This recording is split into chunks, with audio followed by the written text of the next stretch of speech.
General Bhatia, Director St. George, senior officers seated on the podium, officers from the Defence Services, invited guests, officers from the, I would say, personnel from the industry who have decided to support the indigenization of most of the systems that we are looking at, and finally friends from the media. I consider it a privilege to be here today for this very important seminar on the future armored vehicles for India, for the Indian Armed Forces.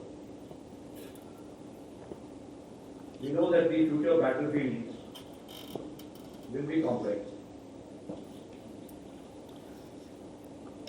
We will be in the conventional domain, yet cannot overlook the sub-conventional warfare that will be concurrent with whatever we will be doing on the battlefield.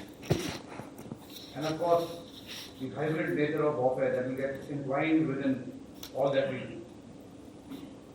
So there will be the use of space, there will be cyber,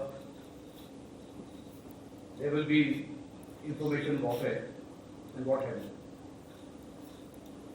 So therefore, to be prepared for a future battlefield scenario, we have to understand the kind of weapon systems, equipment, and technologies that our forces are going to be confronted with. The battle, of course, will not be fought alone. The army will be supported by the Air Force in the air, in space, and of course, the Navy is operating at sea. But today our focus is basically on the mechanized forces. Mechanized forces are now expected to operate on the western front and on the northern borders. Before we decide on what the future combat vehicles should be, we need to appreciate and understand the terrain in which we will be operating. With the development of canal systems on both sides of the border on our western front, we find that even the deserts have been started turning green. The built-up areas are coming closer to the borders. They are becoming thicker in size and denser in population. So the gaps in which we will be operating are reducing. With the canal systems evolving, we have to address the requirement of bridges in the manner in which these armored fighting vehicles are going to negotiate these operations. Therefore, as we say that the battlefield will become complex, the terrain will add to the complexities. The space for maneuver is reducing. And yet the lethality of the weapon systems available to the adversary is increasing. Therefore, while this firepower, mobility, protection, these issues will have to be addressed, we will also have to look at technologies that reduce the weight of our equipment and our war fighting machines. Because as I mentioned, we will have to overcome obstacles, we will have to overcome terrain with maneuver space reducing.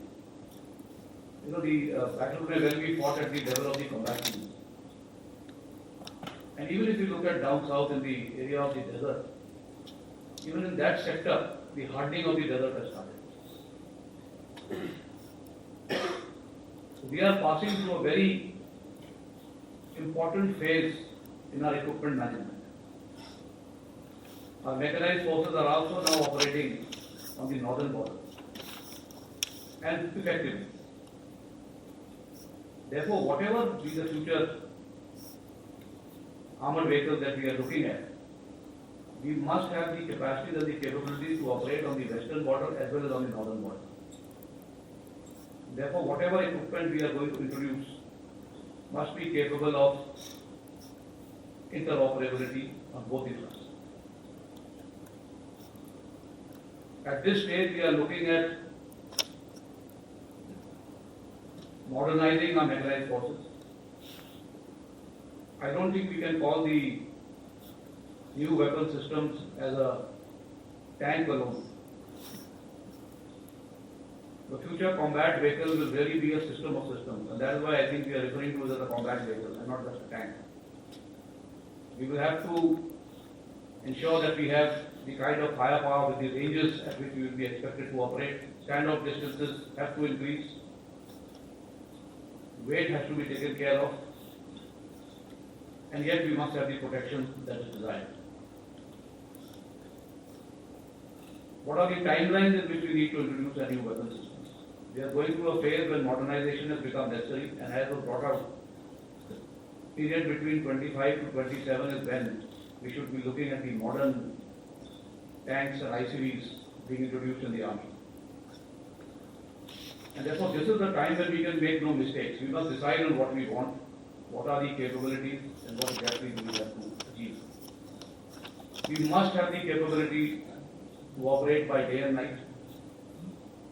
There must be integration of systems within the machine that is available to us.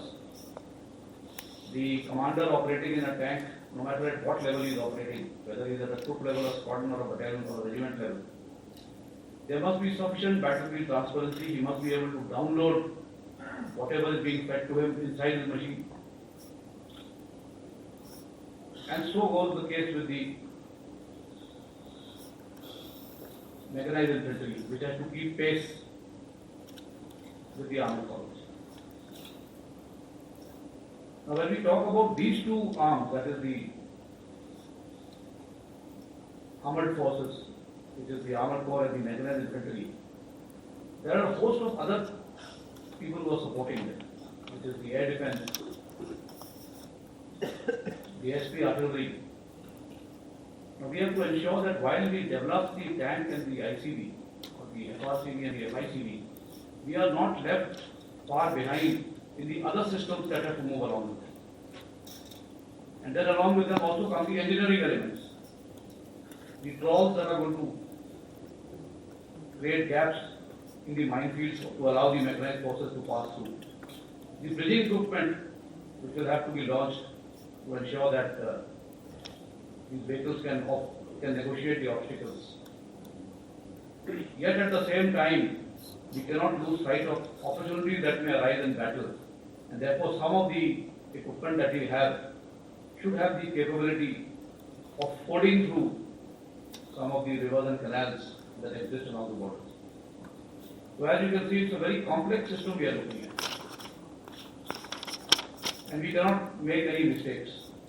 So the GSQRs that are being formulated or which will be given out for the industry to support the new weapon systems that are going to be introduced will be comprehensive.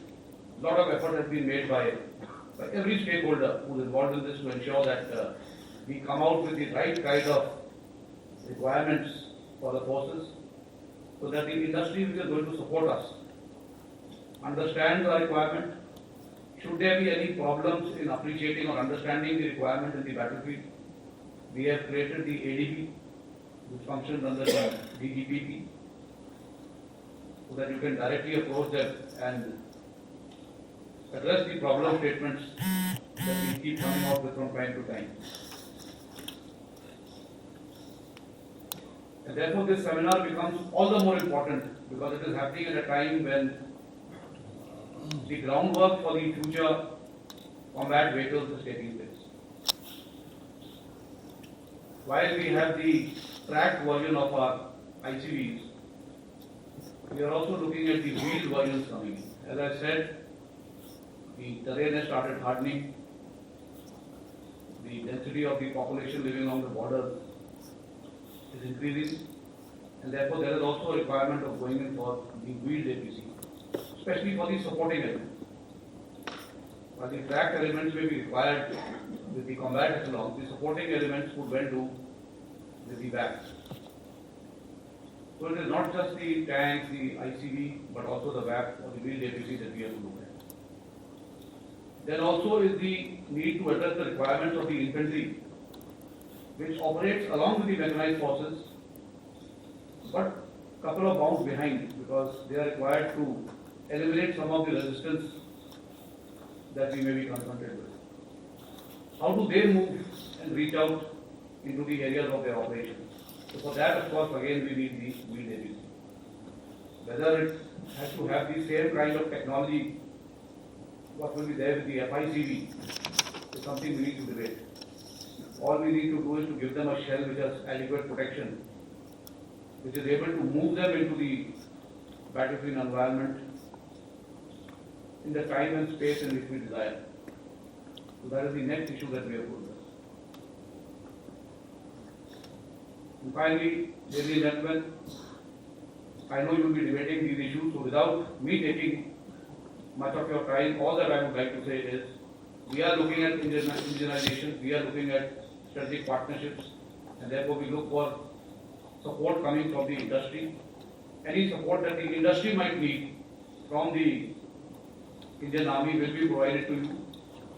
We are opening up our equipment for you to see. We are allowing visits by the industry to our training establishments where training goes on all this equipment, and you can see what is there which we need to improve upon. So we look forward to very fruitful discussion during this seminar, and I am sure the end state will be good.